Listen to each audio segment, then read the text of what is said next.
J Chef, aka Everyday Shooter here, back again with another review. Now you may be wondering why I got this in my hand. Trust me, you will be happy that I got this in my hand. I got a couple of things that I want to talk about. I've got a Micro Draco that you saw probably in one of my previous videos. I made a couple of changes and upgrades to it. Doesn't even look like the same Draco. Now if you watch my last video, you see that we're doing a little bit of Cerakote now, so it definitely doesn't look like the same gun, but I just want you to take a look at where it's been versus where it is now. I got a couple of other things that I want to add to it, but before I did that, I wanted to go take it to the range just to see how it handled, see if I can tell any differences, see if I like some of the additions, see if I don't like some of the additions. Sorry, I'm not trying to hit it! Sorry like that! All right, check your tone, bro. But anyway, this is what was done to the gun.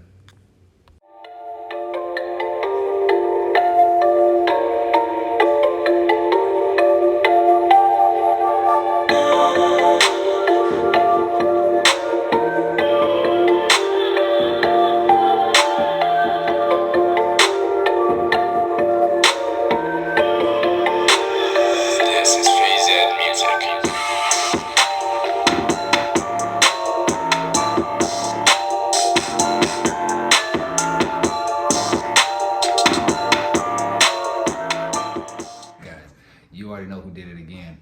If you saw my last video, you know who helped me out with the Cerakote, but if you didn't, I'm gonna go ahead and put it down here again. I'm gonna go ahead and give him his just due, man. The boy is a beast. He's definitely doing his thing, helping me out. Look for a possible in the future. Who knows? You know what I'm saying? But the boy Slaughter, he's a beast. All right, so courtesy of the slaughterhouse. All right, so one of the things that we're talking about is centuryarms. How my hand guard on the last one just up and broke. It just died in the middle of shooting it at the range. So anybody who has a Draco, Micro Draco, Mini Draco, these are some of the things that some of you might have ran across. Centuryarms did give me a replacement one, but I was disappointed, and I showed it in the last, I might have mentioned it. If I didn't anyway, basically I contacted centuryarms, told them what was going on. I hadn't had the Micro Draco very long, hadn't put that many rounds to it, and then this just up and broke on me. So I needed another one. They said, okay, you know what? And we'll take care of it. But first, what we need you to do, we need to do a laundry list of things. First off, we need you to get to the serial numbers, take pictures of the serial numbers. Secondly, we need you to take a picture of your front and your back of your driver's license. Thirdly, we need to know when you had it, when you bought it. We need to have the receipt for that. We need you to send all that in, and the whole gun. Not just the handguard, we need to send you the whole gun in. It's gonna take us about 4 to 6 weeks. Turned out to actually be 8 weeks. And on top of that, get this, I had to pay my own shipping. $150+ to get it there. I could have just bought a whole new rail for less, like literally for less than that. So I got the handrail back, decided not to keep it anyway, but this is why. If you take a close-up look at this, it looks like pretty wood, right? That's not really wood. That's just a bunch of layers of pieces of wood stacked on top of each other, glued together, and then carved into the shape of this handguard. So if you think about it, it's like a whole bunch of pieces of paper glued together around the end of a 7.62 barrel. That, in addition to you squeezing the sides of it, it's just gonna snap right down the middle, just like mine did. Just like mine did, it's gonna snap right down the middle. So be on the lookout for people with Micro Dracos, Mini Dracos, things like that. The wood does not hold up. Now you can get a similar style, shape out of actual wood. There's plenty of places. Go check out my boy Johnny Stump. I know that he's got somebody who does his wood. I'm not gonna really shout them out because I don't get the hookup like he does.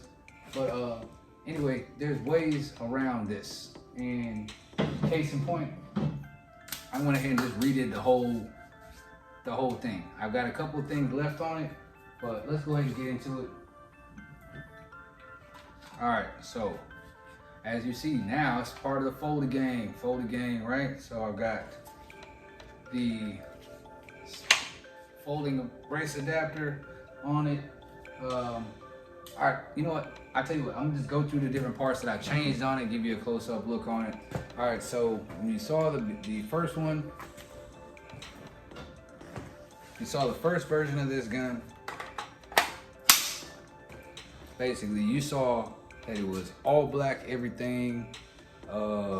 Regular A2 bird hider. It had this hot dog bun hand guard on it. Still got the same pistol grip on it. But anyway, so let's go over what we changed on it, okay? So first off, I went with the SBA pistol grip adapter here rather than drilling through the back because I wasn't sure if I wanted to mess with the integrity of the receiver by drilling into the back of it. But more than likely, I'm gonna change this out eventually. So I've got the SBA pistol grip adapter. I got a UTG folding adapter on here. I also have the SBA SBA3. I also got the SB Tactical SBA3 Grace on here. Got the Texas Shooting Supply quad rail on it. You see there. I've got the Magpul angled foregrip. And this is a aim shot laser. This is kind of just like a placeholder for now. I'm probably gonna get a light laser combo, something like that on there. But on the other side, you'll see here, got the rail guard here, just to try and protect my hands a little bit, because sometimes these edges on these quad rails can be kind of sharp. As far as the trigger that I changed out on this, if you look up close, that is an ALG trigger that I changed out on it. So it doesn't have the factory trigger on it anymore. I went ahead and changed this for the ALG trigger. We're gonna go ahead and see how functional it is, if it makes it, you know, if it's a lot better of a gun now, or, you know, just give the haters, the Draco haters, something else to talk about. You either love Dracos or you hate them. But anyway, let's just hope this makes you hate it a little bit less if you do hate it. And if you love them, I know it's gonna make you love them anymore. You see I got the black and green colorway thing going, but if you watch my channel at all, you realize that I like making things my own. Now, if this isn't made my own enough, there's other ways to do that as well. You see here, I got the standard black 30-round P-bag. Let's try something different. Let's go, I feel like going camo. Let's go ahead and put in the camo. Magskin from gunskins.com. You'll see one of my other videos. I installed that magskin on there in one of my other videos. Tell you what, I don't feel like doing camo today. I feel like being a little flashy. Here's another one I got. Got this one from riflewraps.com. You see, that's another 30-round magazine, just with a different rifle wrap or a different mag skin on it. The third one I got from a place called My Southern Tactical. You can get them to print out stuff they already have designs for, or you can basically send in your own design and they'll put it on a mag for you too. It's not even the skin, it's the actual mag they went ahead and, I guess it's the Cerakote they put on it. All right, so this is the one I went ahead and decided to go with here.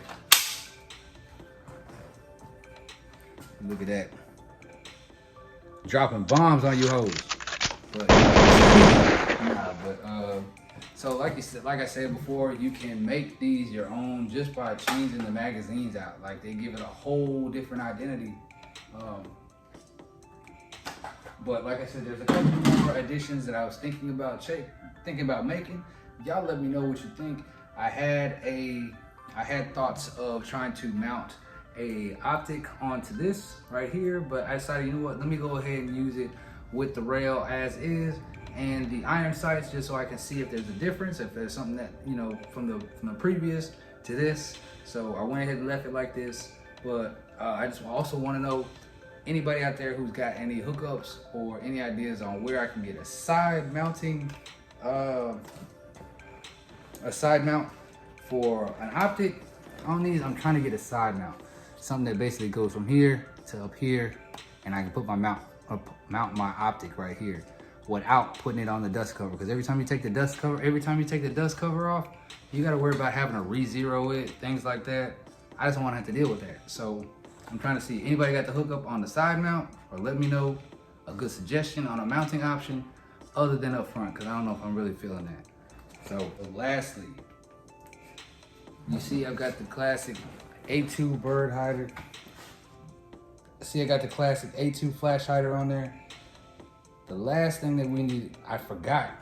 I totally forgot I had this thing. Y'all, how could I forget? I totally forgot I had this thing. So this, if you look at this, I told you I had an ALG trigger on it, right? So I had this also.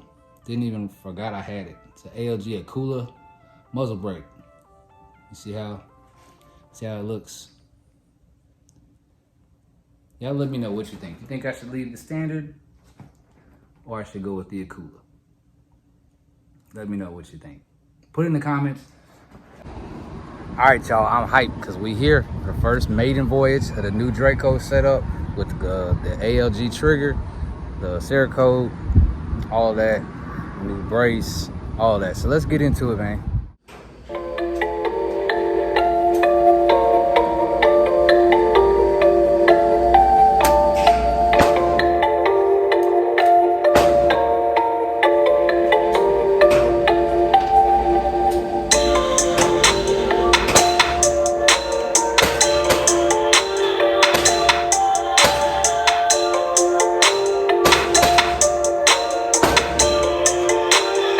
This is Phase Music.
shooting. After shooting the Micro Draco with its upgrades, with the install of the quad rail, with the install of the ALG trigger, with the install of the angle foregrip, with the brace, adapter, all that. How did it run? Definitely ran better than the stock. Without a doubt, hands down. I also think it looks better than the stock. That's right. He ain't lying. That's right. Y'all let me know what you think, put in the comments. As far as ease of use and changing it over, AKs are a different beast than AR-15s. They're not as hard as a lot of people think, including myself. I thought it was gonna be a lot harder just because it's totally different. But honestly, it's less working parts on this. So if you can do an AR, you can do an AK. The only thing is you gotta make sure that you got the right tools and you got some resources to pull from, because like I say, it's different. You just gotta know what you're doing or know somebody who knows what they're doing. Let's just say I know a guy who knows a guy who knows another guy. Before I forget, one of the things that I did notice while I was shooting this thing, if you have not secured all of your new attachments, new parts, new rails, anything like that, if you have not attached them using some sort of Loctite, like blue Loctite, they're probably gonna walk on you, because these things, they buck, you know what I'm saying? So it's a lot of vibration, a lot of concussion going on. So you got screws that are loose, they're gonna walk out on this. They're gonna walk out. So you wanna make sure that you got your blue Loctite. Like you saw in the video, the only thing that I had trouble with was this rail cover. You'll see in the video when I was shooting it, this rail cover popped off just from the concussion, because this little clip right here is the only thing that holds it to the rail. So the concussion from this basically just blew that little clip off, and then it slid off. So it didn't mess up the functionality. No, nothing didn't break. Anybody was over there capping and all that other. But no, it didn't break. Just this little thing slid off. It just slides right onto the rail. You know what I'm saying? Just like on the other side. See, it just slides right on that lip right there. All right, guys. I appreciate the time that you spent with me today. I hope that you like the new upgrades that I put onto the Micro Draco. I put, some time into it. It's been a while. But just stay tuned. I got more on the way. Trust and believe. But y'all, once again, I appreciate you. Everyday Shooter, aka J Shep. I'm gonna show you what to do. Peace.